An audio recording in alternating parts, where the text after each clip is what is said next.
God just made me different. You know, he gave me a great smile, but he gave me a real serious look. And you can't really distinguish between if I'm angry or if I'm happy or if I'm sad, just because I don't have the personality to play. I don't have the personality to, I'm not interested in making you laugh.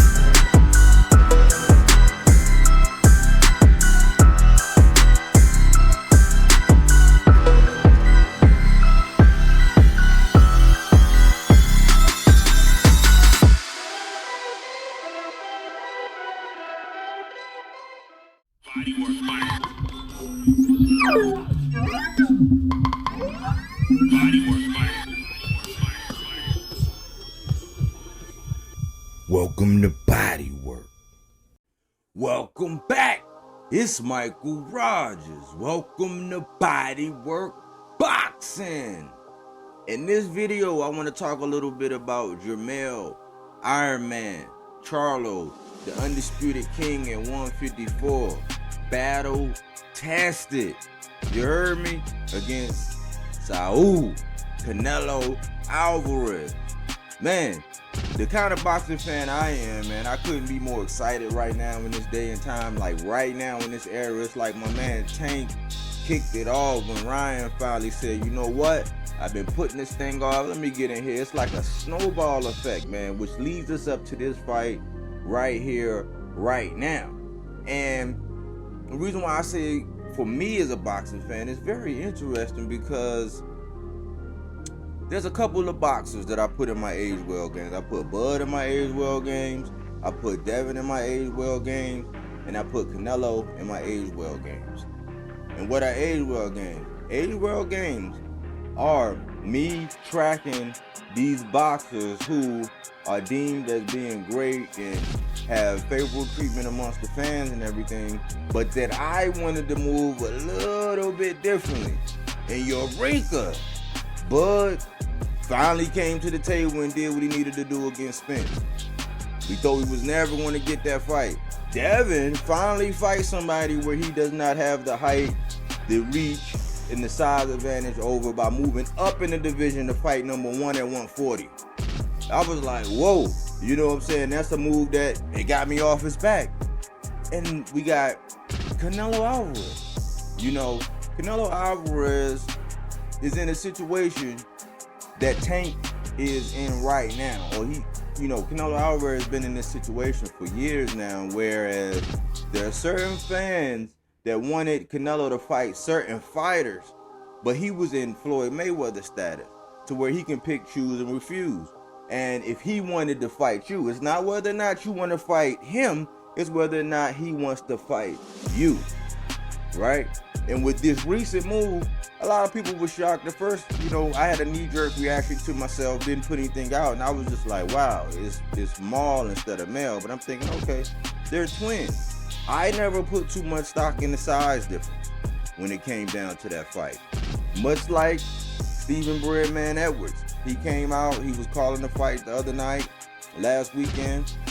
He said the same thing. He said, look, the way I view this fight, I don't look at the size. He's like, I already realized that JermellCharlo is a naturally bigger man than Canelo Alvarez. And we have people already saying, well, Canelo, man, he's always got at a size, man. He's always the smallest. Like, okay. My whole thing in this fight is before Terrence Bud Crawford, a couple days ago, came out and said that he wants the winner next, everybody was saying, oh man, Jermell crazy, and talking about all this side stuff and talking about, oh man, he's jumping up 2 weight classes and this and this and that.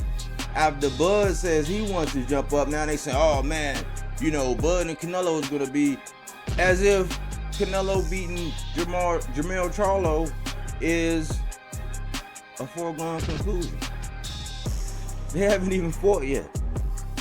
They just got on a bi-coastal tour to promote the fight. They spoke, fairly glowing praises of each other.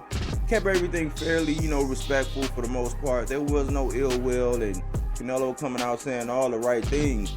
And I actually have to give Canelo Alvarez, like I did Devin Haney, all of his credit. I had to give Bud all of his credit. So the 3 fighters I had in my age well game are finally coming around to make the moves that I want. let's get down to business. Let's talk about this tail of the tape. You know what I'm saying? Because I know that's where my fans come here from. Our fans like the X's and O's. They like things inside the ring. And if it brings us outside the ring as far as the politics, we'll go there. But in this case, let's get inside of the tail of the tape, right? We got Jermell Charlo. He's 6 foot, right? Canelo Alvarez, he's 5'8", right? We got, in the reach department, JermellCharlo has a 73-inch reach, and Canelo Alvarez have a 70.5-inch reach. They're both age 33, you know, but in rounds, which can actually tell pretty much an age of a fighter. Because when we talk about fighters, it's not always the age, because when you look at JermellCharlo and Canelo Alvarez, people are, oh man, you know, they believe that Canelo was so much older, and it's why. Because of the wars he's been in, because of the amount of fights that he's been in. You know, Canelo Alvarez has 472 rounds in the bank, right? Compared to JermellCharlo's 256. So that can equate to experience, you know, but we're talking about two elite fighters, because JermellCharlo made history by joining the ranks of the Undisputeds and becoming the first in the 4-belt era, the first junior middleweight champion, collecting all belts, picking them up one by one by one. The same thing Earl Spence was trying to do in this era where, you know, you can fight one person and get 2 belts, or you fight one person and get them, you know, get 3 belts like Bud did against Spence, you know. But JermellCharlo, like a soldier in that 54 division, went by and collected belts one by one by one, right? So he is battle tested. But when we look at experience, you know, Canelo has him by over 200 rounds, you know. So as far as record goes, JermellCharlo is 35-1-1. He has 19 knockouts, so he's right at a 50% knockout. And Canelo Alvarez is 59-2-2 with 39 knockouts, a 61% knockout ratio. Now, when we look at this record, it can be argued. It can be argued. A lot of people say, oh man, Castano beat JermellCharlo in that first fight, blah, blah, blah, you know, but some people say JermellCharlo won that fight. Some people even say that the first fight with Tony Harrison, JermellCharlo won that fight. So you can argue, depending on how you judge those fights. There's a group of people out here that say in each one of those fights they gave JermellCharlo the nod. So there are some assumptions that you could say that that JermellCharlo in essence is really undefeated, even though we know that's not the case. He has 1 draw and 1 decision loss. So he's a good guy, you know what I'm saying? He's a 50% knockout rate. And a lot of this, you know, when it comes down to JermellCharlo, is that he actually started becoming or developing into what you would call a knockout artist. But I beg to differ in that he's a complete boxer. You know, a lot of people say, oh man, it's defense and this and no. JermellCharlo is a complete fighter, and we're looking at a lot of favoritism right now with JermellCharlo. I have a video that I'm gonna do with all of my videos and my thumbnails that I did specifically on JermellCharlo, but to include Mal Charlo. But since this video is about Jermell, I'm gonna stick to Jermell, right? Canelo Alvarez, he has been afforded the opportunity. His main 2 losses, decisive losses, were, you know, when he got the brakes beat off of him by Floyd Mayweather, and also when Bivol put on a demonstration, you know, right before he went on his next demonstration and getting rid of Zerto. That's why I call him the Matador, where he put on the clinic and actually boxed Canelo. The 2 draws he had, I think that was with Laura and somebody else. It could be argued that Canelo actually lost those fights. It could be argued that Canelo lost those fights. So you could actually be looking at a Canelo with 4 losses, depending on how you judge those fights. Now, when I look at this matchup,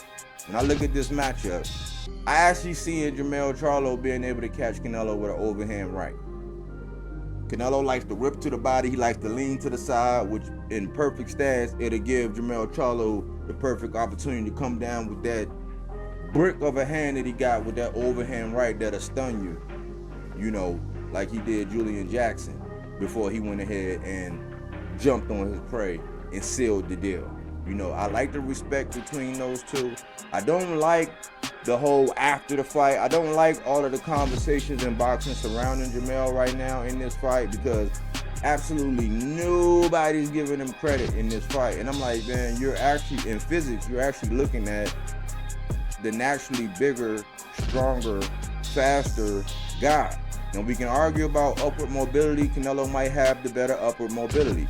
We can argue about power, but we've never seen JermellCharlo with the kind of power that he has going to 68. And I want to remind you of something, because there was a lot of politics going on when we talked about Naoya Inoue in the fight leading up to Fulton.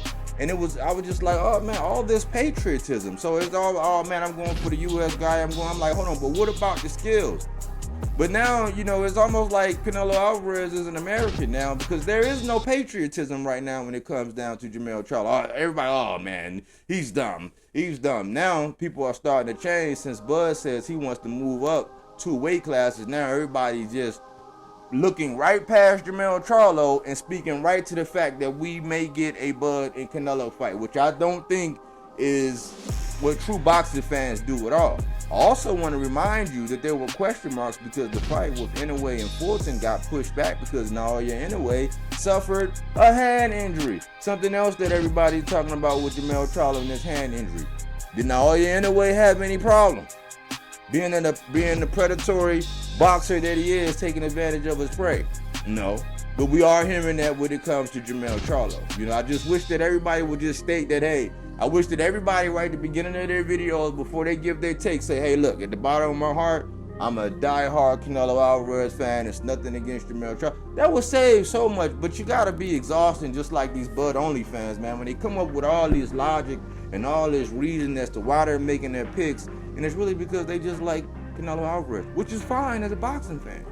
I'm just saying we got to look at the fact that JermellCharlo has the height advantage.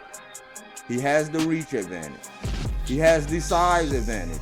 And just like we didn't know before me and my old head was doing our series on Naoya Inoue, according to my old head, we didn't know Naoya's walk-around weight until we started doing a deep dive and doing our homework with every episode. And what we come to realize that Naoya Inoue walked around a lot bigger than what people would actually give him credit for, so that it was actually beneficial to him when he went into the ring, because he did not have to cut so much weight.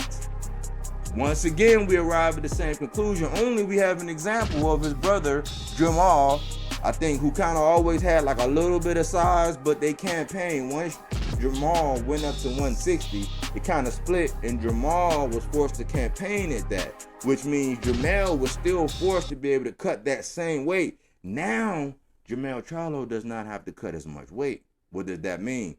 He's not going to be as dehydrated. He'll have more of his size. He'll have more of his power. You know, he won't have, you know, as much variance in the fluid that's on his brain, which equates to punch resistance. So he's not going to have to drain himself down as much, and he's a naturally bigger guy. And everybody's saying, oh man, the size different, the size different. Yeah, we know that in some instances size matters, sometimes it doesn't. In this one, people are implicating that size matter, when in fact, JermellCharlo is the naturally bigger guy. Go figure. But what I see in this fight, right? I see that JermellCharlo is looking at this like an opportunity of a lifetime, because we cannot forget, even though Tank and Ryan kicked off this snowball effect of all these big major fights that we actually have, we got to understand that JermellCharlo was the first one to put on his big boy pants and say, you know what, I'm going to go ahead and go up 2 divisions, man, and I'm really going to dare to be great. There will be no built-in excuses if he loses, because he says, look, man, the size difference, we already knew. We under Al Heyman roof. We already knew this was coming. I've been planning. I've been preparing. People say, oh man, what about the long layoff? JermellCharlo pretty much stays active. He did have a layoff due to the hand injury, and he chose to not fight Tim Tszyu and pursue greatness and going to see Canelo Alvarez. What I can say is that JermellCharlo has the benefit in hand speed. Right now, everybody's going to lean towards Canelo because of power, but then again, everybody also will tell you that Canelo Alvarez has not looked that good in his last 3 fights. You know, maybe Jermell's punch resistance might be a little bit better. You know, he actually stays in shape. He lives, for the most part, he lives the lifestyle of an athlete.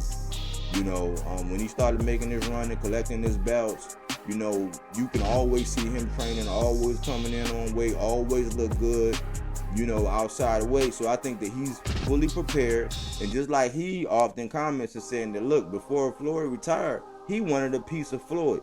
This is his Floyd moment. And we have a lot of people arguing as to whether or not he'll be #1 pound for pound if he beats Canelo Alvarez. And before he even does the job, before we know any result, before they even get in there and the ref says, fight, you know what I'm saying? People are already like pretty much acting like he lost the fight. I think a lot of people are overlooking JermellCharlo. This is boxing. We saw what happened with Bud and Earl. Nobody thought the fight would look like that, but it does, you know, mean something how you go into the fight, how you make the weight, how you cut the weight, you know, how you train. You know, are you losing, you know, your power as you seek to shed the weight? You know, a lot of those kind of questions. Are you getting enough fluids back in your body? You know, is your energy level going to be the same? We know JermellCharlo is high octane. You know, we know that Canelo Alvarez is a pulverizer, especially if you stand in front of him. You know, so we know that this is going to be fireworks either way. I do want to speak to the fact that Derrick James, he did suffer a loss. You know, being behind and in the corners with Errol Spence. He came back with AJ. We saw something else with AJ with a late replacement, which nobody mentioned, and he was able to coach AJ into actually getting a knockout. And everybody just quick to jump onto the whole Deontay Wilder, not giving him credit for what he was able to do. He still has Juan Guzman in his corner, you know, assisting him, you know, with his skills, JermellCharlo does, but he has Derrick James coming off of a victory with AJ and looking pretty good. You know, you can actually see some of the tutelage paying off dividends when it comes to AJ and how some of the disciplines he used. You know, I think he's still kind of getting used to subduing some of his natural reactions. But I'm only speaking to this point because JermellCharlo, just like Eddie Reynoso, is actually a great coach. He didn't get neither one of them didn't get coaches of the year for no reason or doing it in vain, you know. So I think that, much like Derrick James says, JermellCharlo wants to be great. He's saying he already made history as being the first in the 4-belt era to get all 4 belts and become undisputed as a junior middleweight. Now he's daring to be great. He said, hey, you made history, now dare to be great. And that's what he's doing. Derrick James also says that JermellCharlo is not really expecting to come in at the full 168. Another tactic that we recently heard from Bud and their team, if they were to move up to where, as long as they're over 160, you know, they qualify to fight for the 168. And I think that that's the same formula which was originally put out there by JermellCharlo, is that he's not even going to have to come in there at 168. He still wants to be sharp. Derrick James is preaching that he still wants him to be mobile and use some of his speed advantages, his footwork advantage, his ability to move, because we all know you cannot stand in front of Canelo Alvarez and be a punching bag. John Ryder had a lot of success. Dimitri Bivol had a lot of success, but Dimitri Bivol's success was not negotiating when it comes to his distance. There were times where Canelo Alvarez was trying to get him to come into the rope, and Bivol was like, nah, hitting him with that jab, putting that stick in his face, you know what I'm saying, feeding him that jab, and then just doing whatever he wanted. He had some combination to where it seemed like if he wanted to really work, he could have really did some more damage to Canelo. But I think that what Lara did, who JermellCharlo knows because Ronnie Shields trained Lara, the relationship that Jermell had before going over Derrick James, you know, the relationship that Maul has with Lara. Lara had some success sticking and moving and boxing against Canelo Alvarez. I think JermellCharlo has to box against Canelo Alvarez. You know, also Floyd didn't do any running. When you go back and look at that fight, Floyd looked straight down the barrel of a double-barrel shotgun. He was very precision-like in his attack. He didn't do a lot. He didn't use a lot of wasted energy, and he straight up embarrassed Canelo Alvarez. Now, JermellCharlo the defensive specialist that Floyd Mayweather is? Absolutely not. That's a rare find. It's to find somebody with those kind of reflexes, even though JermellCharlo does have excellent reflexes. I'm talking about the defensive skill set that Floyd Mayweather was able to master. That's not JermellCharlo. However, he is more offensively gifted as far as power at this stage in his career, with his size, his ability to be able to, his suddenness and everything, because Floyd actually became, a real boxer, a real master at the hit and not get hit. I think that if Jermell can touch Canelo Alvarez right, even though we've never seen him, really, I've never seen him get knocked down. I've never seen him, he definitely doesn't get knocked out, So I think that Jermell is capable of it. Can he do it? I think that he has to actually be disciplined. He cannot sit there and take a lot of punishment and actually protect his body. But he also has to pull the trigger, which we know he has no problems in doing when the opportunity presents itself. I think this is a good fight. I don't like the way the conversation is now, surrounding this whole fight and how everybody looking past Jermell and the fact that he is the man right now in the shoot to get it on with Canelo Alvarez. But I would love to hear how you think about this fight. That's some of the tale of the tape. That's some of the things surrounding this fight, and that's the fight. That's the big fight that we're about to get. And I believe that even though people are saying if he beats Canelo Alvarez, he won't be number one pound for pound, I would have to say that you would have to put him number one pound for pound if he's able to beat Canelo Alvarez. Yes, you would. Because if Bud were to go and beat the winner, you would argue, because you're already saying Bud is the number one pound for pound. Everybody has Bud number one pound for pound with the win over Spence right now. But you would definitely say he was number one pound for pound if he was going to beat the winner of either one of them. So you would have to give JermellCharlo the same credit, even though this was in the making first. He had that spirit of jumping up 2 weight classes first, and he's actually in pursuit of doing it, and it's right here at our doorstep at the end of September, and we're going to get that fight. Anyways, chime in, let me know what you think, man. I'm proud of Canelo for actually fighting somebody I wanted him to fight. I wanted him to fight one of the Charlo. I wanted him to fight Benavidez. I wanted him to go ahead and stop letting, since 2021, the talented Mr. David Morrell stop fighting his mandatories and get it on with him. I wanted to see him against Andre, and we know Andre got Benavidez. It's a lot going on right now, but I salute Canelo for actually giving Jermell an opportunity, at his belts, and I salute Jermell for actually taking an opportunity and saying, look, I'm about to go be great. I don't think he's going to disappoint me. I've been a JermellCharlo fan. I have him number 3 on my pound for pound right now, and I think he's the most disrespected boxer in boxing. Prove me wrong. Pull my coattail. Tell me what's really going on. Let me know. Anyways, thanks for everybody who tuned in here at BodyWorkBoxing, where we don't take things for face value. We do that body work.